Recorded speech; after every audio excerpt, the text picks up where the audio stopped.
Since this government came to office, the illegal immigration crisis has gotten seriously, seriously worse on every front. The number of people arriving in the country illegally is up. Not just a little bit. Arrivals are up more than 50% when compared to the same period before the election. Before the election, the number of migrants staying in hotels had fallen by 47%. It's now gone up, and less of those people breaking into this country illegally by small boat are now being removed. We're now in a position where the government is putting forward a proposal which, when in opposition, they described as an admission of failure. A Defence Minister is unable to say whether the plan will save us money or cost us more. Also, we hear this proposal will involve accommodation on a site directly next to the homes provided to families of our brave armed forces personnel. Have they consulted these families on this plan? It demonstrates that we need much stronger proposals than the weak efforts the government are presiding over. That's why we've put forward the Borders Plan, which goes beyond tinkering with the system. If we want to stop the use of this accommodation, we need to completely change how we approach this problem and ensure that all illegal immigrants are removed within a week.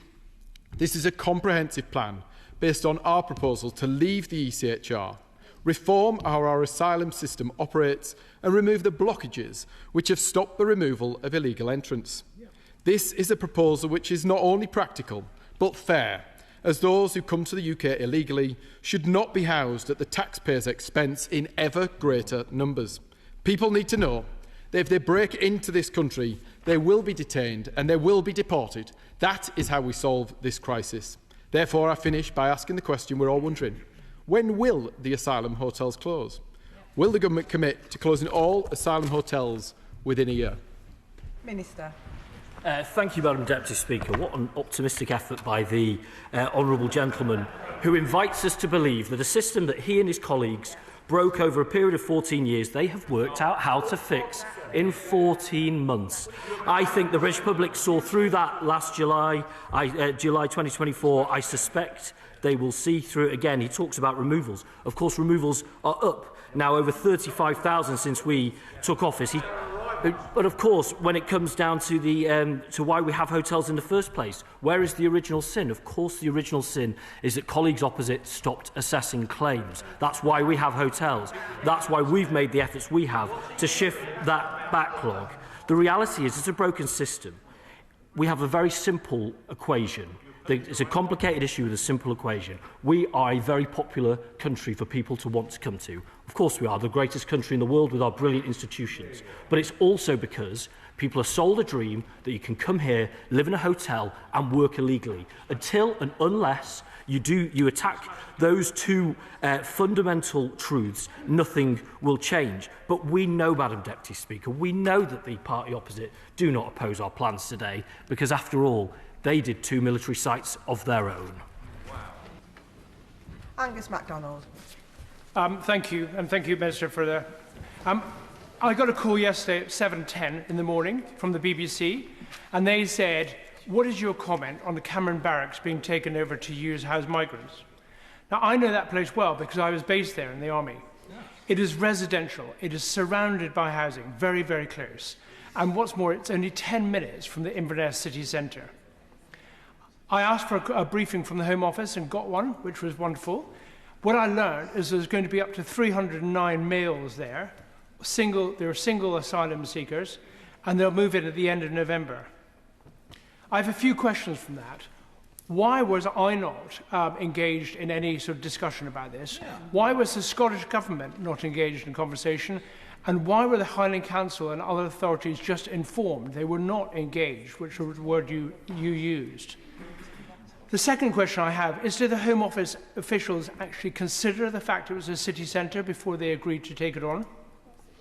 Why is it okay to close town centre migrant hotels in the south of England, yet plan to house 300 migrant men in army quarters in Inverness city centre? It's effectively the same thing. And would the Minister meet me to discuss the Home Office halting the plan to utilise Cameron barracks to house migrants? Thank you. I'm grateful for that question. I recognise the anger that the honourable gentleman conveys there.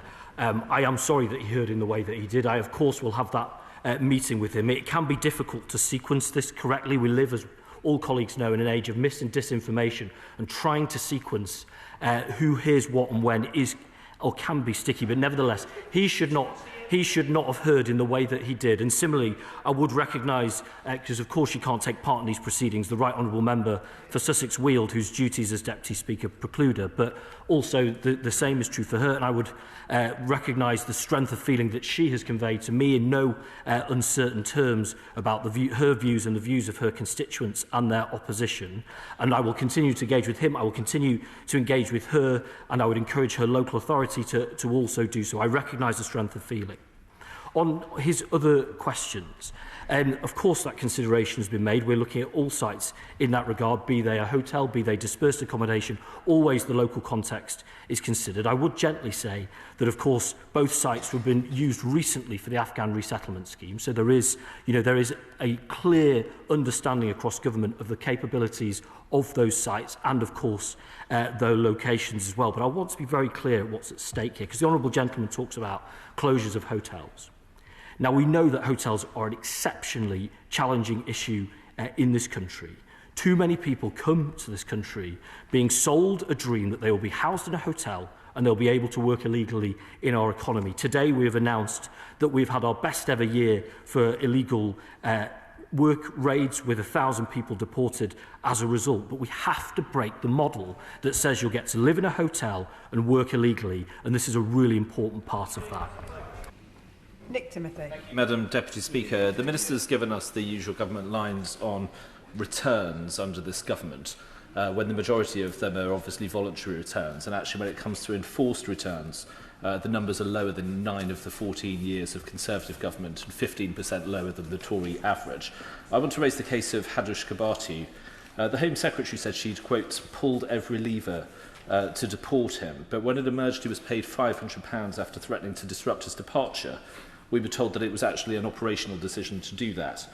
So can the Minister confirm Kabatu withdrew his asylum claim and forfeited appeal rights, and admit that we won't be able to deport foreign nationals in foreign criminals in sufficient numbers unless we cut off the endless routes for human rights claims and legal appeals? Minister. Well, I can say to the Honourable Gentleman that numbers are up. It's more than 10% in terms of returns under this government. I think the British public care about that, and I make no apologies for doing that in the quickest, cheapest and most expeditious way, as in many cases is what we pursue. He makes a very important point about Hadush Kabatu, a convicted sex offender who had no place on our streets, no place in our country.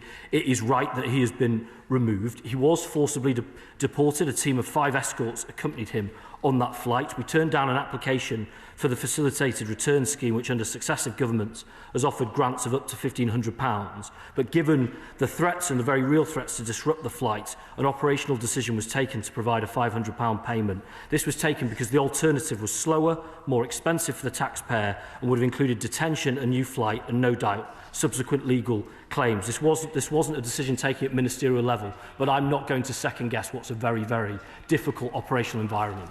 Sarcher Eastwood. Thank you, Madam Deputy Speaker. Minister, this is a really difficult issue, and you spoke about people wanting to come to the UK because they had a dream. I want to be really clear. I welcome people who want to come to the UK, who want to live in a way that's reflective of our values, but so often we ask the most of communities who have the least.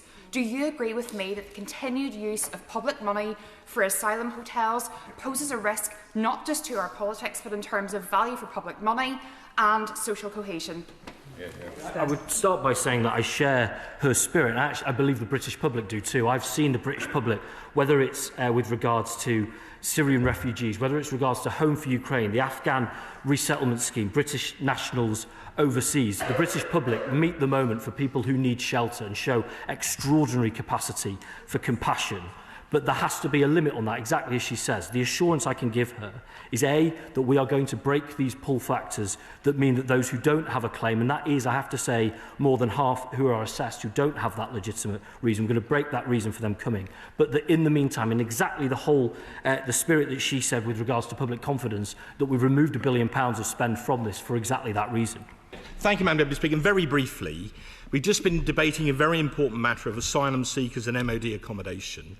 Could you just confirm, as Hansard will indeed, I hope, tomorrow, that in the nearly 37 minutes that we spent debating this very important matter, no member of Reform was in the chamber and indeed made absolutely no contribution whatsoever?